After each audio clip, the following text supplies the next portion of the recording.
people coming through my open homes are saying, man, there is not much out there to choose from. Yep. So these are potential buyers complaining that they don't have a lot of options. Yep. And of course, for agents, that's a good thing, right? Because you don't have properties competing with your property that is currently on the market, which means that's the upside. Yeah. Yep. Which means that they're not.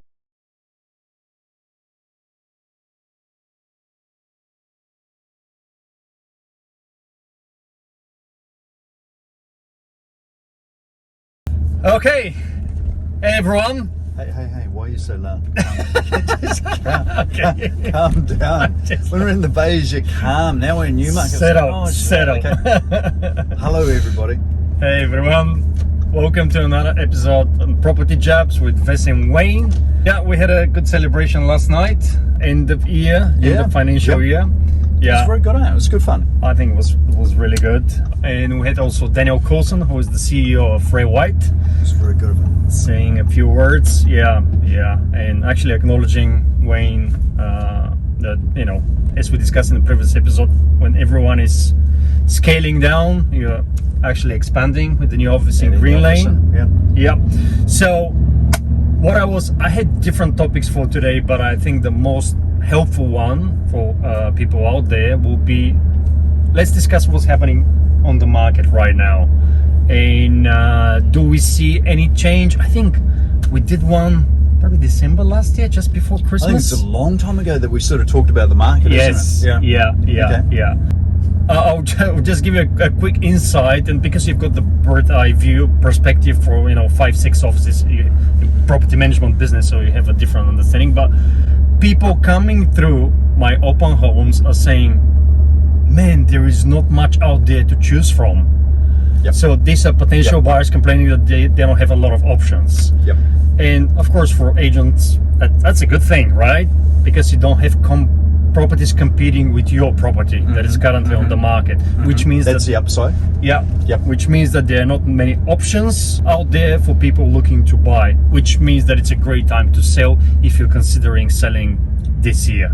Of course, because in spring will be a different story. We're going to have a influx of new listings, probably not. We'll see about that. But what do you think? What do you see, Wayne? Yeah, exactly that.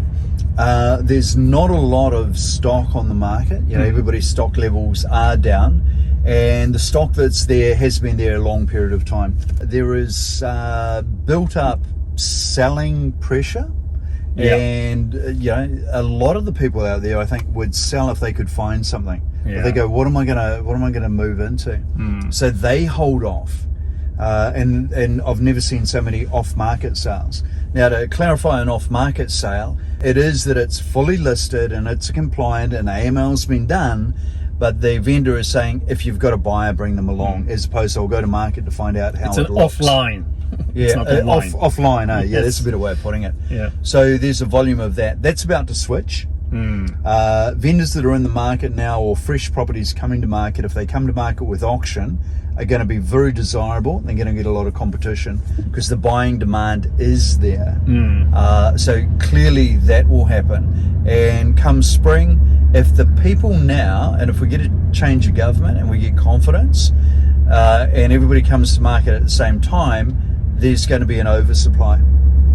So some parties that could go now will lose value by waiting until the market's flooded. Other parties will have to wait until that happens. But the rest of the market, I think, is feeling quite positive. The interest rates, we know that's the peak or very close to the peak. The market values and turnover, we know that's fairly well on the bottom now. So we know which way it goes next. And then if we look at the polling, we've got half the country's holding their fingers that it goes blue and probably act, and the other half's hoping it stays the way it is and they get more freebies out of these guys. But clearly National is saying if it does, they will in fact make that property market fairer and also make the rental market fairer, and they're looking at the mechanism for that compared to what we've currently got. Yeah. It's good news. Yeah, that's good. And what do you see specifically on the auction side of things? Do you see more people bid for property or show up for properties, or less people, or what's the gist? Mate, more people. It's just been really interesting. Auctions now with 7 to 10 people on them.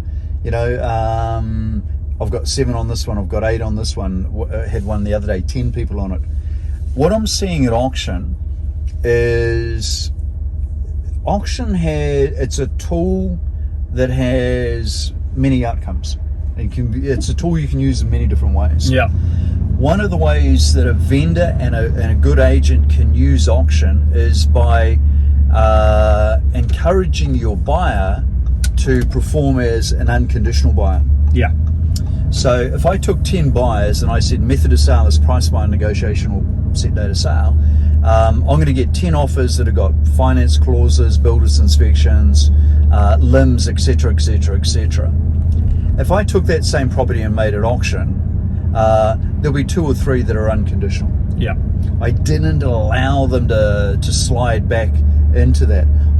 They have to do those checks anyway. I appreciate that, but they do them before they put the money on the table. So now it's a far cleaner offer. So I'm actually forcing the buyer to clean up their act. Yeah. Do your homework as a buyer, 100%. Clean your act up, turn up more competitive, and you're more attractive to the vendor. And the vendor goes, mate, I like those 3 that are cash. And you give them a deadline also at the same time, right? Give them a deadline. Yep, absolutely. Okay. Cool. That's what I'm saying. Yeah, that's good. I think what I'm seeing, what I'm hearing from, when we do these breakdowns in the office about different listings, it's similar thing. First, we see more people coming to open homes. That's for sure. Clearance rate, even the official nationwide rate-wide clearance rate, I think the last statistic was 9 or 10% higher than same time last year. So, yeah. It looks a little bit more exciting compared to 2 or 3 months ago. I think it'll really change real estate agents. What I'm going to do at home now is I know you're gonna finish with something twisted. Just please take me seriously. Yeah. You look at me and laugh.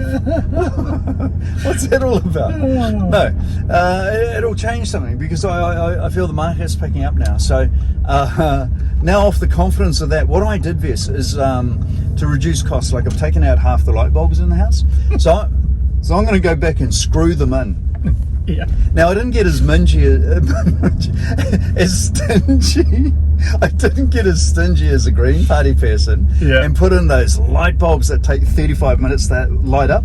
I hate those bulbs. Turn the switch on and this thing glows slightly. Like what is that bloody thing? Whack it with a broom. Put in a bulb. You hit the switch. I want light straight away. Yeah. But because of that, I had to take half of them out. They're sitting in a box. I'll put them back in. Yeah. There we go. And I'll tell the kids, hey, you have your bedroom light on and the lounge light tonight. Oh, I thought you started saying something about the real estate agents. This is how real estate agents live.